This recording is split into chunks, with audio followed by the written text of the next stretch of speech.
Hello everyone, welcome to the Panchsheel academy. Myself Kamal Singh Pawar. और आज का लेक्चर में हम डिस्कस करेंगे इक्विपोटेंशियल सरफेस पर। पिछली क्लास में हम लोगों ने डिस्कस किया था किस पर? Potential due to solid, sphere, conducting, non conducting. ये सारे बेसिक कैलकुलेशंस हम लोग कर चुके हैं। आज जो हम डिस्कस कर रहे हैं वो है हमारे इक्विपोटेंशियल सरफेस। आपको याद हो तो हमने डायपोल जब स्टडी किए थे, परपेंडिकुलर बाइसेक्टर पर हमने पोटेंशियल कैलकुलेट किया था, हमको वहाँ 0 मिला था और वहीं से काट के हमने एक प्लेन बनाया था। उस प्लेन को हमने बोला था ये जो प्लेन है यहाँ पर, ये इक्विपोटेंशियल सरफेस होगा हमारा। तो जनरली हमारे इक्विपोटेंशियल सरफेसेस क्या होते हैं, आज हम उन्हीं पर डिस्कस करने जा रहे हैं। Equipotential surface, okay. तो ऐसी सरफेस जैसे चार्ज के चारों तरफ बनने वाली ऐसी वो सारी सरफेस जिन पर हम पोटेंशियल अगर कैलकुलेट करें तो हर पॉइंट पर पोटेंशियल हमको कैसा मिले? सेम, कांस्टेंट मिले। The surface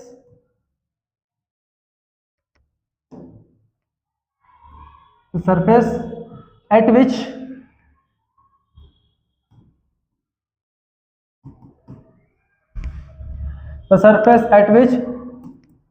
potential at every point, क्या है भैया, चल जाए। Potential at every points remain same, okay. तो ऐसे सारे सरफेस जहां पर पोटेंशियल हर पॉइंट पर हम जब कैलकुलेट करेंगे तो वो पोटेंशियल हमको कैसा मिलना चाहिए? सेम मिलना चाहिए। इस तरह की जो सारी सरफेसेस होती है वो होगी हमारी इक्विपोटेंशियल सरफेस, ओके। तो ऐसे कुछ इक्विपोटेंशियल सरफेस हम ड्रॉ करते हैं, लाइक हम पहले ड्रॉ करते हैं पॉइंट चार्ज की हेल्प से, ओके। तो इक्विपोटेंशियल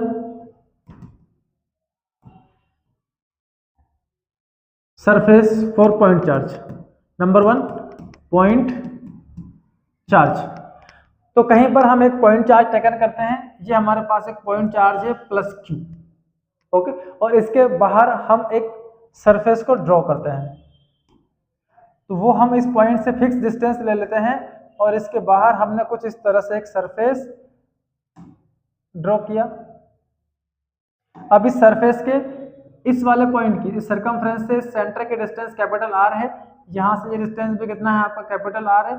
यहाँ से ये डिस्टेंस कैपिटल आर है। देन ये वाला भी कितना है? Capital R. और ये कौन सा है? Capital R. तो जो सरफेस यहाँ बनी है हमारी, ये जनरली कैसा बनाया हमने? एक स्फीयर हमने बनाया है, 3 डायमेंशनल। क्या है ये? सरफेस है हमारी। किसके लिए है ये? For 3D। जितनी भी 3D सरफेसेस है उनके लिए हम इक्विपोटेंशियल सरफेस बना रहे हैं, ओके। तो ये पूरा स्फीयर है, पूरा चार्ज हमारा कहाँ है? इसके सेंटर पर।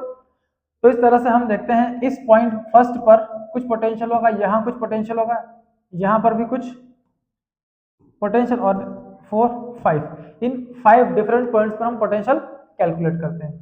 तो पोटेंशियल हमने कैलकुलेट किया है, V = K × Q अपॉन क्या होता है? R। अब R जो फर्स्ट पॉइंट हम देख रहे हैं, यहाँ पर जो R है वही सेकंड पॉइंट पर है, वही थर्ड पर है, वही फोर्थ पर है, और वही कहाँ पर है? 5th पॉइंट पर। तो हर जगह R में कोई वैल्यू चेंज हुआ क्या? नहीं हुआ। चार्ज ऑलरेडी कांस्टेंट है और K तो मीडियम की क्वालिटी है, तो तीनों क्या हो गए हमारे यहाँ पर? कांस्टेंट। सो V1 = V2 = V3 = V4 = V5। इसके अलावा भी जो जो पॉइंट्स हम इसके सर्कमफ्रेंस पर टेकन कर सकते हैं, उन सारे पॉइंट्स के ऊपर पोटेंशियल हमारा कैसा मिलता है? कांस्टेंट मिलता है, सेम मिलता है। इस तरह से जो सरफेस हमको यहाँ मिला है, इस सरफेस का हमने नेम रखा है equipotential surface. Means potential at every point remains the constant. अब जरूरी नहीं कि ये आर वाला ही क्या हो? पोटेंशियल सरफेस इक्विपोटेंशियल हो। इसके अलावा हम इसका 2r रेडियस लेके भी अगर कोई पोटेंशियल सरफेस बनाते हैं तो वो भी क्या होगा हमारा? इक्विपोटेंशियल सरफेस होगा। यहां से बना लेते हैं हम। इस पॉइंट से एक सरफेस हमने बनाई कुछ इस तरह से, घूम कर कहीं जाना नहीं है, आप जाओ यहां पर। तो यहाँ पर जो 2r रेडियस वाली आपकी जो बड़ी वाली सरफेस है, इसके पॉइंट पर यहाँ यहाँ यहाँ आप कैलकुलेट करेंगे तो पोटेंशियल जो हमको मिलेगा V is equal to K into Q upon 2R। इस फर्स्ट पॉइंट पे इतना, सेकंड पॉइंट पे भी इतना, थर्ड पॉइंट पे भी इतना ही। तो इस वाली सरफेस के किसी भी पॉइंट पर आप पोटेंशियल कैलकुलेट करें, वो क्या मिलेगा अपने को, कांस्टेंट मिलेगा। हो सकता है इसकी कंपैरिजन में यहाँ पर थोड़ा पोटेंशियल कम हो जाए, क्योंकि पोटेंशियल रेडियस बढ़ने के साथ कम हो जाता है। इसके अलावा आप दूसरी सरफेस ड्रॉ कर सकते हैं। इस सरफेस का अपना एक पोटेंशियल होगा, बस करना क्या है, सेंटर से इसकी जो सरकमफ्रेंस है उसकी डिस्टेंस को हमें कांस्टेंट रखना है। तो ये एक नया हमारा क्या होगा, इक्विपोटेंशियल सरफेस। तो ऐसे इस चार्ज के चारों तरफ हम इक्वल रेडियस लेके ढेरों सरफेस ड्रॉ कर सकते हैं, और हर सरफेस पर हम जब भी पोटेंशियल कैलकुलेट करेंगे तो वो पोटेंशियल हमको कांस्टेंट मिलेगा। इसीलिए इस सरफेस क्या है, इक्विपोटेंशियल सरफेस। हो सकता है इस वाले सरफेस की पोटेंशियल 200 हो, इस वाले की 150 हो, इस वाले की 100 हो। जैसे जैसे डिस्टेंस बढ़ेगा वैसे वैसे पोटेंशियल क्या हो जाएगी, हमारी डिक्रीज हो जाएगी। लेकिन जो 200 वोल्ट हम देख रहे हैं हर पॉइंट पर कैसी 200, इसके हर पॉइंट पर 150 और इसके हर पॉइंट पर कितनी है 100, इसकी वैल्यू में कोई भी चेंज आपको नहीं मिलता है। ऐसे ही हम एक लीनियर चार्ज ले लेते हैं। लीनियर चार्ज पर एक पोटेंशियल किस तरह के होंगे, ये हमारे पास एक लीनियर चार्ज डिस्ट्रीब्यूशन हमने लिया, ये हमारे पास कोई लेंथ है और इस पर हमने कोई चार्ज डिस्ट्रीब्यूट किया है, तो लीनियरली वो चार्ज हमारा कुछ इस तरह से डिस्ट्रीब्यूट हो जाता है। ओके, सो लीनियर चार्ज डिस्ट्रीब्यूशन की हेल्प से इक्विपोटेंशियल सरफेस आपकी किस तरह से बन सकती है। तो इक्विपोटेंशियल सरफेस में हमें ध्यान क्या रखना है, इस चार्ज से डिस्टेंस आप कैसे लो, कांस्टेंट। तो यहां से हमने r डिस्टेंस लिया, इधर से हमने r डिस्टेंस लिया, और इस सरफेस के बाहर हमने बना ली एक सिलिंड्रिकल सरफेस। सारा चार्ज कहाँ है, इस सरफेस के अंदर। इस सरफेस के इस पॉइंट पर पोटेंशियल निकाला, डिस्टेंस कितना r, इस पॉइंट पर पोटेंशियल निकाला, डिस्टेंस कितना r, इस पॉइंट पर पोटेंशियल हमारा r होगा, इस पॉइंट पर पोटेंशियल कितना होगा r होगा। तो इसके आप किसी भी पॉइंट पर चले जाओ, फर्स्ट, सेकंड, थर्ड, फोर्थ, किसी भी पॉइंट पर चले जाओ, हर जगह r हमें क्या मिल रहा है, कांस्टेंट। तो हर प्लेस का पोटेंशियल भी कितना मिलेगा, v1 is equal to v2 equal to v3 is equal to v4। तो इस सरफेस के अकॉर्डिंग हमको हर पॉइंट पर पोटेंशियल कांस्टेंट मिल जाता है। इसी पर अनदर सरफेस भी हम ड्रॉ कर सकते हैं। ये हमारी एक नेक्स्ट सरफेस होगी। अब इस सरफेस के लिए क्या हो जाएगा, r हमारा इंक्रीज हो गया, r से बढ़कर कितना हो गया 2r हो गया। तो इसके भी हर पॉइंट पर यहाँ यहाँ यहाँ हर जगह डिस्टेंस कितना है आपका 2r 2r 2r, ये सारे डिस्टेंस कितने हैं आपके 2r। तो इसके भी आप हर एक पॉइंट पर अगर पोटेंशियल कैलकुलेट करेंगे तो कैसा मिलेगा आप लोगों को, कांस्टेंट मिलेगा। ठीक, इसकी पोटेंशियल हो सकता है मैक्सिमम हो, क्योंकि ये इस चार्ज के ज्यादा नियर है, r मिनिमम है, r से मिनिमम होगा तो पोटेंशियल कितना होगा हायर, और इस वाले की पोटेंशियल कितनी ले ली हमने 100। जैसे जैसे सेंटर से चार्ज से डिस्टेंस बढ़ेगा वैसे वैसे पोटेंशियल भी क्या हो जाएगी यहाँ पर डिक्रीज हो जाएगी। तो लीनियर चार्ज और पॉइंट चार्ज से किस तरह से इक्विपोटेंशियल सरफेस को हम ड्रॉ कर सकते हैं वो हमने देखा। अब बात करते हैं इनकी कैरेक्टरिस्टिक्स की या प्रॉपर्टीज ऑफ इक्विपोटेंशियल सरफेस, क्या क्या प्रॉपर्टीज इनमें होती है। तो प्रॉपर्टीज ऑफ इक्विपोटेंशियल सरफेस, तो point number 1, the potential difference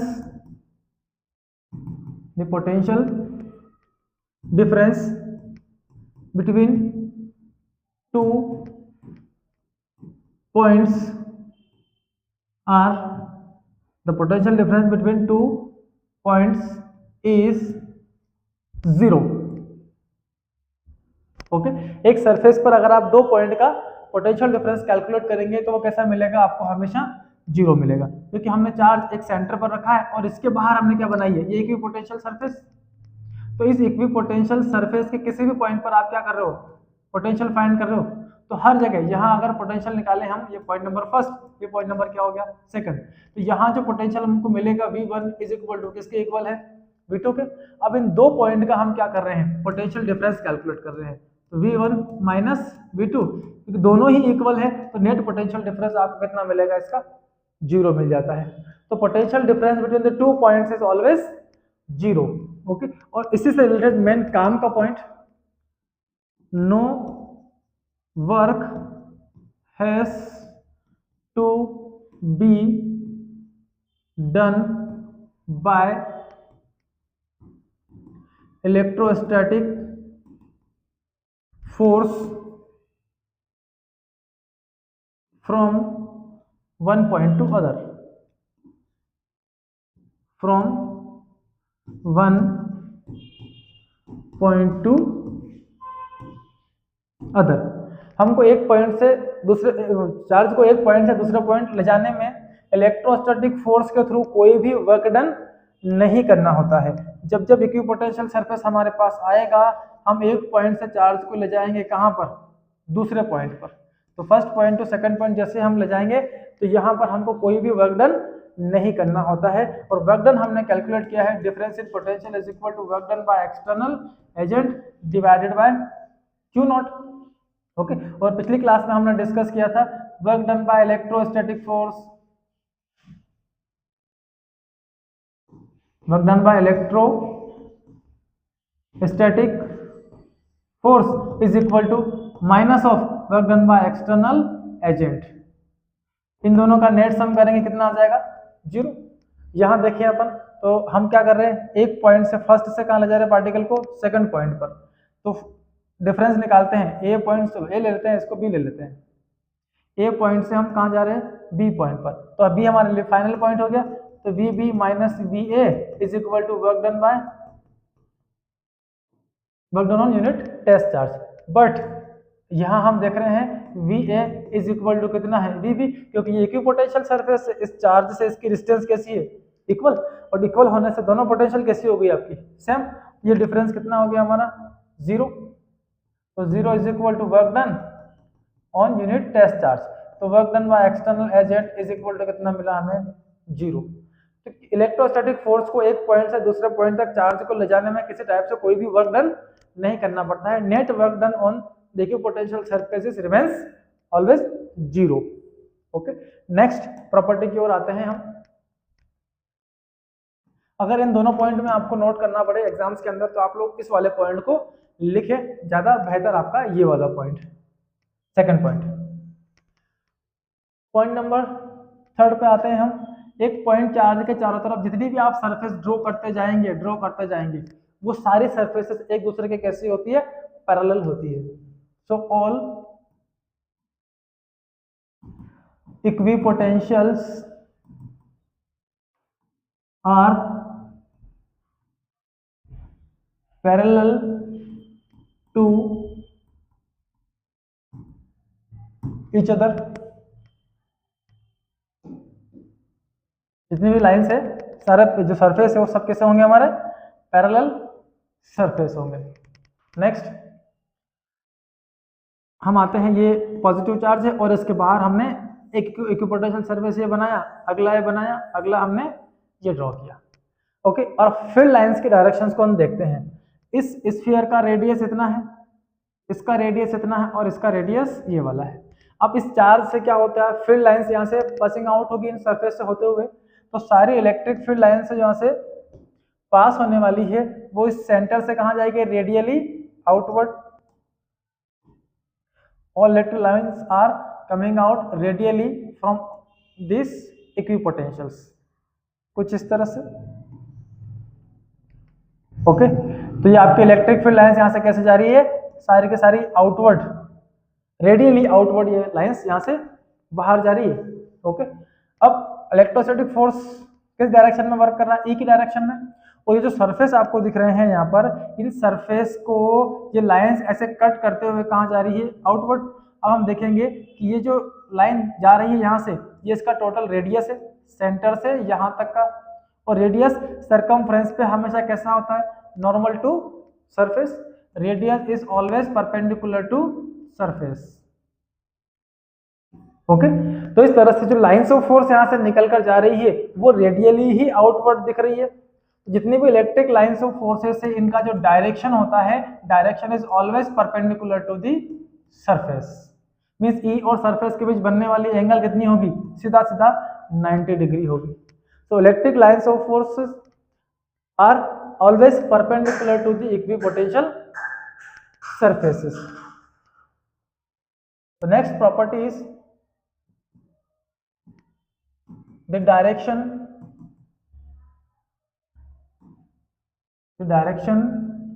of electric field lines E is always perpendicular to the equipotential surface।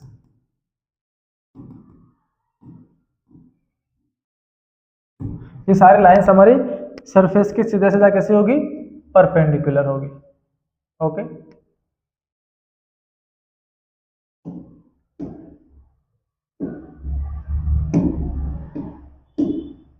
Next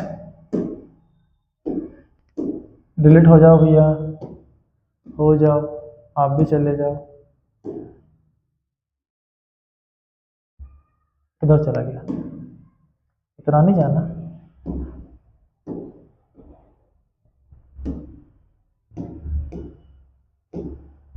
last delete end. तो सारी इलेक्ट्रिक फील्ड लाइंस हमारी कैसी है, perpendicular to the surface. Okay, तो next property पर हम आते हैं और उसमें हम चलते हैं भाई, जहां पर हमारा चार्ज रखा हुआ है उसके बाहर अगर आप इक्विपोटेंशियल, उसके पास एक और, उसके पास एक और, इसके ऊपर, और धीरे धीरे फिर हम दूर जाते जा रहे हैं तो ये पोटेंशियल का जो डिस्टेंस है वो बढ़ते जाएगा। मीन्स अगर हम यहाँ पर बात करें इलेक्ट्रिक फील्ड की, तो यहाँ पर हमारा जो इक्विपोटेंशियल सरफेसेस है उनकी क्राउडिंग बहुत ज़्यादा है।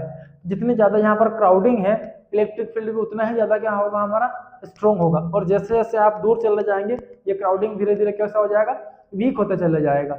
और कुछ डिस्टेंस पर जाने के बाद ये पोटेंशियल भी क्या हो जाएगा, हमारा वीक हो जाएगा। तो जहाँ पर हमारे इक्विपोटेंशियल की क्राउडिंग ज़्यादा है फील्ड स्ट्रेंथ मैक्सिमम होगा, और जहाँ पर क्राउडिंग मिनिमम है वहाँ पर फील्ड स्ट्रेंथ आपका कैसा होगा, minimum. So crowding of equipotentials represent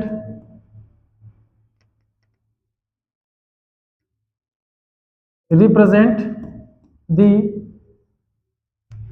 relative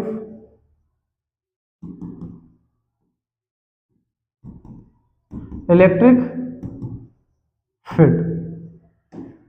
okay, जहां क्राउडिंग ज्यादा होगी इलेक्ट्रिक फील्ड हायर होगा, जहां क्राउडिंग मिनिमम होगा इलेक्ट्रिक फील्ड वहां पर वीक हो जाता है। ठीक है, नेक्स्ट प्रॉपर्टी की ओर हम आते हैं।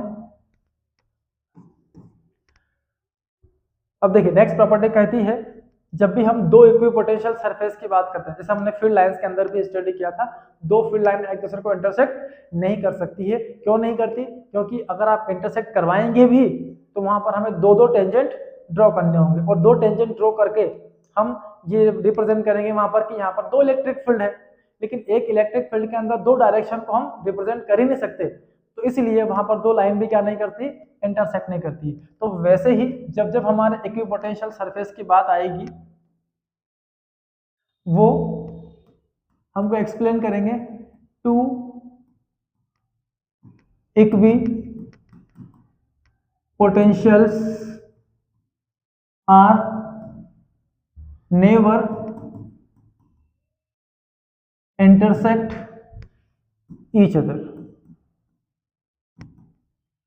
ओके, तो दो इक्विपोटेंशियल सरफेस जब भी हम बात करेंगे उनकी वो आपस में एक दूसरे को कभी भी इंटरसेक्ट नहीं करते हैं। मान लीजिए ये हमारे पास एक इक्विपोटेंशियल सरफेस है, इस पर हमने एक दूसरा इक्विपोटेंशियल सरफेस कुछ इस तरह से लिया।